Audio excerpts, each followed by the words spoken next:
It's not as simple as it seems when looking at the latest 3.2 characters, and this is the best time to understand the whole situation. But first, a quick word from today's sponsor. This video is sponsored by Dave the Diver, a beautiful game that uses a mix of pixel and 3D graphics, where the goal is to run your very own sushi restaurant. But to make the very best dish, you'll descend deep into the underwater world known as Blue Hole to catch the tastiest ingredients. This is a pretty unique game, since it combines both adventure and tycoon genres, and with a quirky cast of characters, which one of them is of course Dave himself, the game feels very fresh. And you can wishlist Dave the Diver on Steam right now, but what's even better, this month you'll be able to play the first 3 chapters because it's going into early access, and you can expect at least 10 to 12 hours of joy of catching various fish and creatures, interacting with the cast, and running your own sushi place. So make sure to use my link in the description, help support my channel, and check out Dave the Diver now.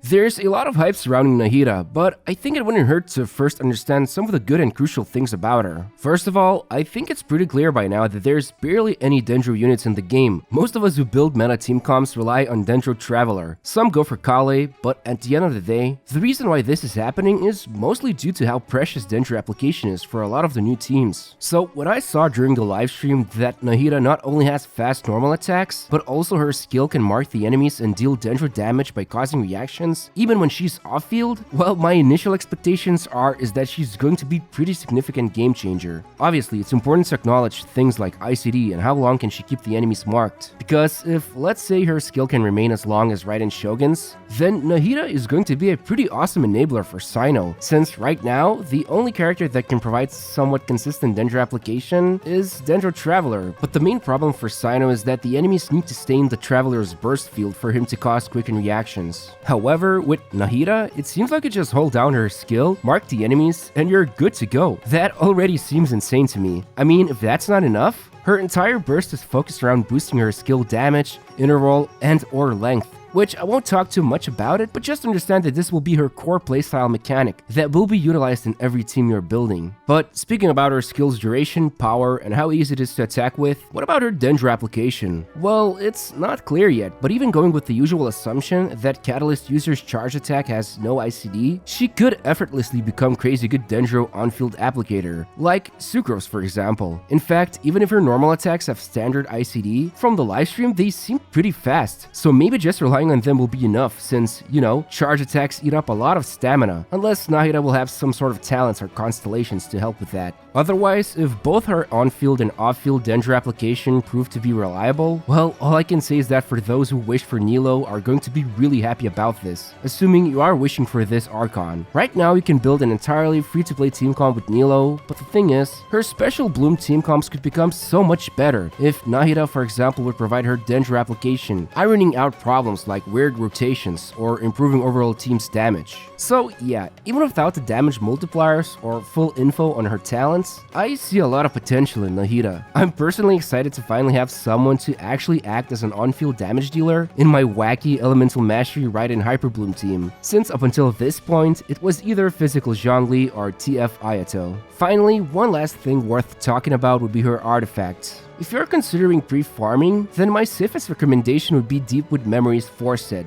Like, you could go for Gilded Dreams, but that's assuming you're gonna give somebody else in the team the Deepwood set because otherwise, she will be missing out on a huge chunk of damage boost if the enemies are not losing their Dendro resistance. It's basically the same dilemma like it was with Tignati, however, I would still say for now that the safest bet would be to just get Deepwood 4 set for Nahida and call it a day. All in all, I'm very excited to see just how good Nahida will be, because just from the livestream footage, I can already feel she's going to have a ton of utility for many different teams. Whether it's with new characters like Nilou or Cyno, or you want to build some new Hyperbloom or Burgeon team comps. Yes, I even mentioned Burgeon here because right now, it's not in the best state due to how hard it is to pull off some of the rotations, thanks to burning reaction. So with Nahida's Dendro application, assuming it's going to be a lot of Dendro reactions she can cause, and let's say for example she's on field, it could help ease some of the pain points that we currently have with Burgeon teams. But all of this will become clear once I can finally test her out because it feels like she's gonna have a lot of impact for a lot of different teams. So we're getting a new 4-star character, and from the looks of it, Layla seems like an answer to people who like Diona's shield but wish she could deal more damage. Now, obviously, by this point, we do not know Layla's damage potential, but her talents did get showcased during the livestream, and it looks like her shield will play a huge role. So the elemental skill is pretty simple. She creates a Cryo shield that will generate night stars while it is active. It's not clear how often this happens, but probably somewhere between a second or two. Also, if an active character uses their elemental skill when the shield is on, 2 night stars get added. Now, once 4 night stars have been achieved, they will get fired off at enemies. As I understand, the shield can fire off more than 1 round, so we'll see if we can fire off in total 4, 8, or maybe even 12 night stars with C0 Layla. And as for her burst, she deploys a Dream Sphere, which basically fires off at enemies within its AoE, which will also generate 1 night star when hitting enemies. Now, I personally love how the way her design looks, but I see one major red flag with this character. Unless I'm mistaken here, but it seems like if you lose her shield, it no longer deals damage with night stars. This is actually already something that can be observed with Xinyan. Her shield deals pulsing damage, but if you lose it, well, it also loses all functionality. And the thing is, if you decide to build Layla with an intention to deal a lot of damage, if it's not something that scales with her shield's absorption, then you'll probably easily lose it, and a good chunk of her damage will also be lost. I mean, her burst at least doesn't really depend on anything. It only powers up the shield with more night stars. But if you do lose her shield to a big attack, or if it's not strong enough, then it could be a bit of a bummer. Still, on the bright side, it was disclosed that she can improve her shield strength by generating a night star up to 4 times. So that's already a good thing to have, and honestly, I would say it's important to first actually test her before coming to any conclusions. Although relying on the shield to deal damage and other mechanics is something worth considering. I actually think she looks like a pretty fun unit to use, and it will be interesting to see how she works in something like mono crowd teams with someone like Shenhe.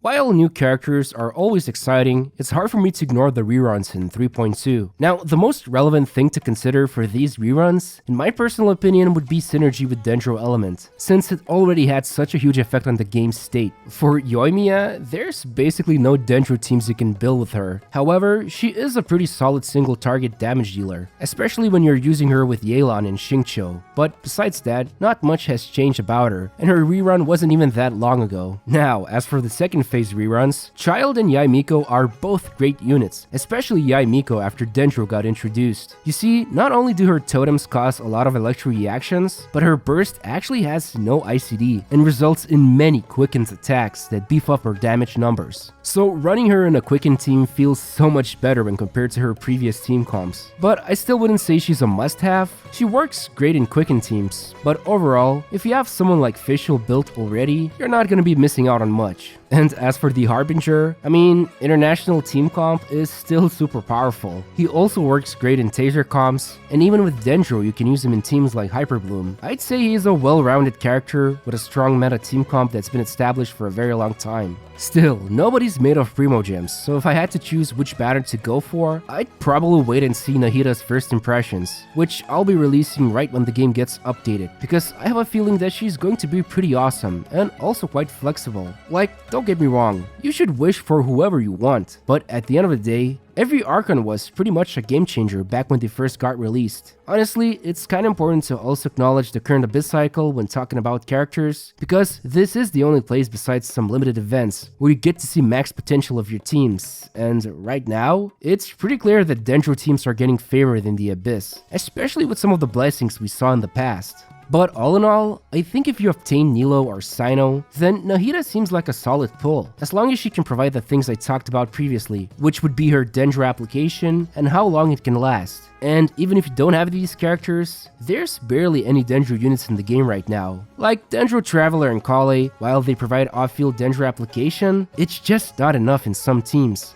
So I think just from initial footage we saw, it's already clear Nahida has pretty decent off-field application, and more or less even better on-field Dendro application. Otherwise, if you don't care about Dendro, then it's really up to you if you just want to skip the entirety of 3.2 and keep saving up, or go for one of the rerun characters. As always, the most important thing to consider will be your own financial situation. There will always be that next cool character or rerun. Anyway, if you enjoyed this video, I'd appreciate if you could leave a like and subscribe to my channel. I know I slowed down with my video uploads, but I've had the flu for a few weeks now, although I'm getting better, and I'll be back with many more videos very soon. Thank you for watching, and see you next time.